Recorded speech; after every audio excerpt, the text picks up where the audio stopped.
camps, international medical aid. They're all causes that you can support via idahogives.org today. And now we've got Don Fry in studio, who's part of the Idaho Urban Search and Rescue Foundation. Good morning, Don. Good morning, so happy to have you. Thank you for having us. You're one of the nonprofits that I found just by looking it up at idahogives.org. I wanted to know more about you, so here you are in studio. I understand you're a firefighter, but what you do with the Urban Search and Rescue is something completely different, right? Correct.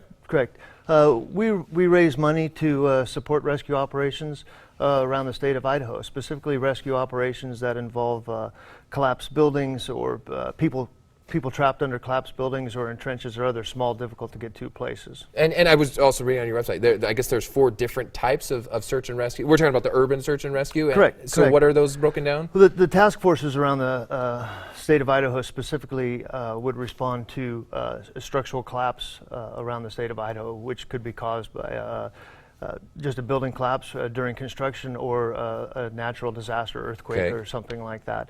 But we also do trench rescue. So you'll see trenches are being dug all the time at construction sites or a confined space rescue. The task forces do, and also rope rescue. People climbing on the cliffs or window washers on the sides of building. If they become in trouble, the task forces around Idaho can help those people. And you were showing me video early as well. I believe we have video of that as well, of some of those rescues going on, some of the training that you guys have been doing for the Urban Search and Rescue. So what you said you had kind of an idea to help raise more money for the equipment you need. What was that idea that you had from visiting another state? Oh, well, whereas tax dollars do support the rescue teams around the state of Idaho, we noticed a greater need for training and equipment. When I was attending a conference in another state, we found that one of their team members had started a nonprofit for just ideas for like today with Idaho Gives, where they can tap into private donations for people that want to help us help people that are trapped. So, and you told me also that your state funding had been cut almost in half from what it used to be. So going at it from the nonprofit route is something that hopefully will help raise some more money. What kind of equipment do you guys need with the money that people donate? Well, today on the Idaho Gives website, if you go to that website, you'll see examples of equipment that we need. We need replacement equipment. A lot of our equipment is perishable. Gloves and ropes and harnesses over time wear out.